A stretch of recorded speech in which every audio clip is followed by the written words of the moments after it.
Hello, today we'll be showing that a raised to m times a raised to n is equals to a raised to m plus n.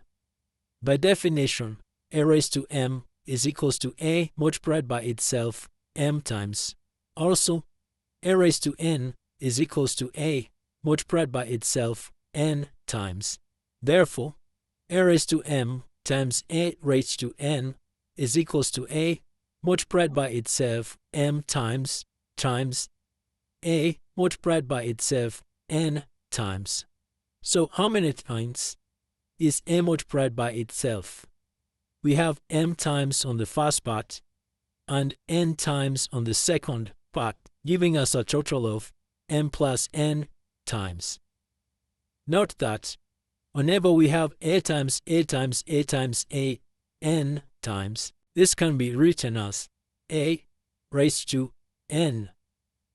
And since we have a multiplied by itself m plus n times, this can be written as a raised to m plus n. And therefore we've shown that a raised to m times a raised to n is equals to a raised to m plus n.